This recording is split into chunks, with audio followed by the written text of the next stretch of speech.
Page droits de l'homme pour démarrer notre journal. Le rapport de l'Association chrétienne pour l'abolition de la torture à CAT Burundi du mois de janvier 2021 recense 33 cas d'assassinat, 3 cas d'enlèvement, 36 cas d'arrestations arbitraires et d'autres crimes. Les présumés auteurs sont des Imbonerakure, des policiers et certains agents du Service national de renseignement. Ce sont les propos d'Augustin Nimrona, chargé de la communication au sein de la CAT Burundi. Cette organisation demande au gouvernement burundais de faire respecter les droits de l'homme. Le rapport d'ACAT Burundi concernant les violations des droits de l'homme au Burundi du mois de janvier 2021 montre 33 cas d'assassinat, et 36 cas d'arrestation arbitraire et détention illégale, et 3 cas d'enlèvement, ainsi que 8 cas d'atteinte à l'intégrité physique, dont une fille qui a été violée. Et toutes ces exactions sont commises surtout par des Imbonerakure, certains agents du service national de renseignement, certains agents de la police, en complicité avec des administratifs à la base. Le rapport souligne que, au moment où le président Ndayishimiye appelle les réfugiés à rentrer au pays, disant que le Burundi est en paix, le rapport montre que des gens qui rentrent sont soit assassinés et d'autres arrêtés injustement. Nous donnons comme exemple le cas d'Encore sans vie d'un citoyen, membre du CNL, connu sous le nom de Sixpé Itanguiye, récemment rapatrié d'Ikandonduta, qui a été découvert dans la rivière Mugere, séparée la zone Kanyosha et la mairie de Bujumbura. Nous donnons aussi l'autre exemple d'un certain Salasiel Nzwenabake, un ancien militaire ex-FAB, dont le corps a été retrouvé près de chez lui, dans la localité de Gitwenzi, zone Murungulira, commune Ntega de la province de Kirundo. Tous ces assassinats sont connus, mais ceux qui l'ont commis ne sont pas encore connus.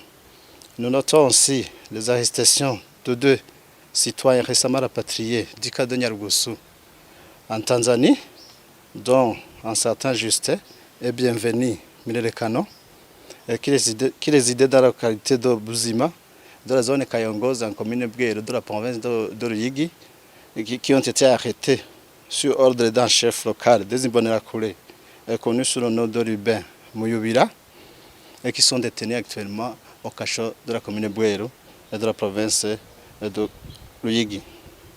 Et suite à cela, le gouvernement de la République du Burundi devrait mettre fin aux multiples violations des droits de l'homme conformément à ses engagements nationaux et internationaux, et de garantir le respect des droits électoraux, notamment par l'arrêt de l'intolérance politique et le bannissement des discours de haine qui sont régulièrement tenus par les responsables politiques au Burundi. Augustin Nimrona s'est entretenu avec Clémentine Kanyamuneza. Le Sénarède Giliteka condamne l'arrêt rendu de la semaine dernière par la Cour suprême contre 34 citoyens burundais impliqués dans le coup d'État manqué de 2015. Tous ont été condamnés à la même peine de servitude pénale à perpétuité. Cette plateforme de l'opposition le qualifie d'un procès politique qui s'inscrit une fois de plus dans un ensemble d'abus politiques. Dr Jean Minani, le président du Sénarède Giliteka. Il apparaît clairement qu'il s'agit d'une parodie de justice à caractère purement politique qui fait partie d'une politique beaucoup plus large de restriction des droits fondamentaux des citoyens qui a accompagné la montée de l'autoritarisme au Burundi depuis 2015. Il convient de rappeler les mesures prises en cascade visant la chasse aux politiciens gênants, la suspension des partis politiques de l'opposition ainsi que l'exil forcé de nombreux leaders politiques et des centaines de milliers de membres de leur parti, la fermeture des médias indépendants, le bannissement des organisations de la société civile indépendante, le harcèlement des organisations non gouvernementales étrangères, le refus de collaborer avec les institutions internationales sur les questions des droits de l'homme, les emprisonnements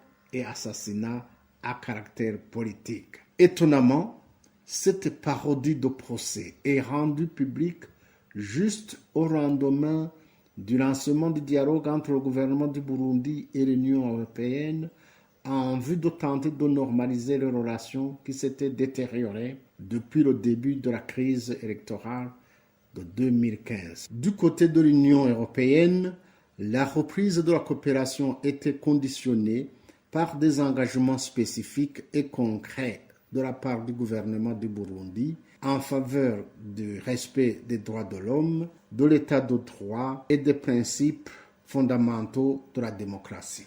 Parmi les points préoccupants, l'Union européenne figurait notamment la gestion des affaires judiciaires pendantes, la réouverture des médias privés et le règlement des différends relatifs aux médias privés en vertu de la loi sur la presse et la liberté d'exercer la profession de journaliste. Cet arrêt de la Cour suprême est donc une réponse du gouvernement du Burundi à l'Union européenne, tout au moins sur ces points. Il faut noter aussi que le gouvernement dit une chose et fait son contraire. En effet, cette condamnation qui concerne également les responsables des médias intervient quelques jours seulement après que le gouvernement ait suscité l'espoir de reprendre le dialogue en vue de rouvrir les médias qui avaient été fermés suite à la crise politique de 2015. Dr Jean Minani, le président du Sénared Giliteka, et à ce propos, Innocent Morodi est l'une de ces 34 personnes récemment condamnées à perpétuité, accusées d'avoir tenté de renverser le pouvoir suite au putsch manqué du 13 mai 2015.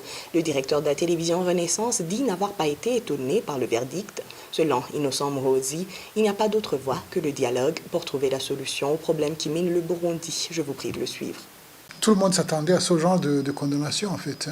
Une fois qu'ils ont lancé les mandats de la manière dont cela a été fait, il n'y a rien d'étonnant. En fait, c'est la perpétuité parce qu'ils n'ont pas réussi à nous tuer, parce qu'on a pu fuir, tout simplement.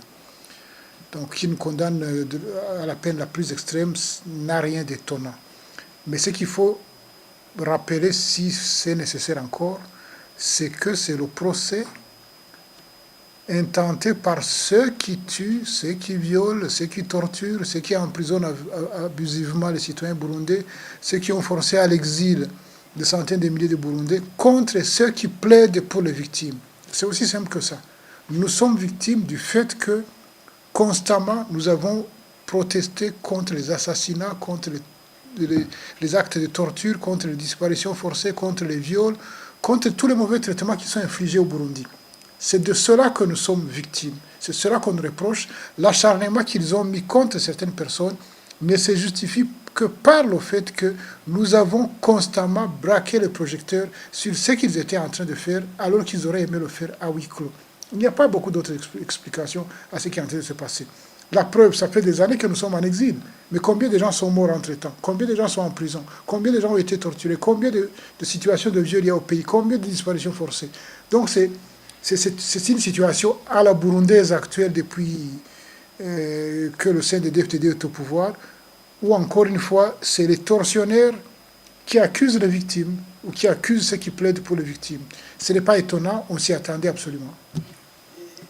Et qu'est-ce qu'il faut faire aujourd'hui? Quelle est la suite? Bon, je ne sais pas ce que diront les juristes. Hein. Les juristes, ils peuvent toujours essayer de rentrer dans des logiques juridiques. Mais encore une fois, cette histoire n'a strictement rien de juridique. C'est une chasse à l'homme politique et rien d'autre. Aussi longtemps que dans notre pays, on ne s'assoit pas pour dire on a des problèmes graves, il faut qu'on en parle, que tous les acteurs s'impliquent, que tous les acteurs soient dans ce dialogue, il n'y aura pas de solution. Regardez un peu. Le week-end d'avant, le président de la République instruisait le CNC de prendre contact avec tous les responsables des médias pour que les problèmes qui sont dans ce secteur soient résolus. Il avait dit, nous sommes même massacrés, nous avons pu surmonter cela, nous avons pu parler de cela, et ça, ce n'est pas le plus compliqué. Il n'y a même pas une semaine. Nous avons dit que nous étions disposés à dialoguer, que nous étions prêts à participer au dialogue, mais qu'il soit global, comme nous le disions, qu'il y a des questions tellement graves que ce n'est pas une question de liberté de presse seulement ou de quelques médias, que c'est une question nationale. À peine nous étions encore dans ce débat-là, et voilà, ils sortent des condamnations à la perpétuité, 20 ans, etc. Donc la suite Soit ce sera le dialogue, soit ce sera des tragédies encore au Burundi. Il n'y a pas qu'une solution. Soit le gouvernement en place revient à des meilleurs sentiments, accepte un dialogue avec tous les acteurs qui peuvent contribuer à trouver une solution à la crise dans laquelle nous sommes enfoncés depuis 2015, soit ça finira mal cette histoire-là. Ce sera des tragédies de façon pratiquement certaine. C'est tellement prévisible, c'est tellement évident. Tout le monde voit ce qui s'est passé. Nous sommes encore une fois, en très peu de temps, passés au rang du pays le plus pauvre au monde. Et nous sommes toujours enfermés là-dedans. Pourquoi? À cause des actes qui sont posés par les pouvoirs publics. Ce n'est pas l'opposition, ce n'est pas la société civile, ce n'est pas les médias qui font qu'on soit dans cette situation-là. Innocent Morodi s'entretenait avec Franck Kadze. Nous reviendrons dans un instant après ce spot de sensibilisation du mouvement Inamahoro.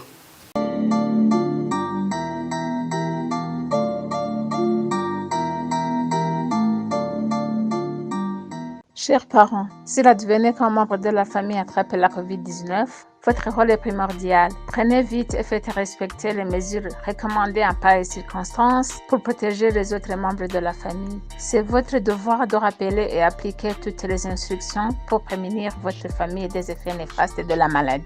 En effet, une large contagion en sein de la famille est source d'une grande perte. La santé est menacée, les activités de production suspendues et la maigre épargne familiale largement entamée par les soins médicaux. Mieux vaut prévenir que guérir. Agissez tant qu'il est temps pour que vous n'ayez pas à regretter. Ceci est un message du mouvement Inamahoro, femmes et filles pour la paix et la sécurité. Nous poursuivons notre journal. Le pouvoir de Gitega devrait se ressaisir et changer de comportement pour devenir plus respectueux des droits de la personne humaine s'il souhaite la reprise de la coopération avec l'Union européenne. Ces propos sont de Frédéric Wamvuguinovila, ancien vice-président de la République. Il considère néanmoins que l'Union européenne n'exige pas l'impossible puisqu'elle ne demande à Gitega que d'arrêter de massacrer son peuple et de détourner l'argent public. Le Parlement européen et le Parlement burundais ne fonctionnent pas de la même manière.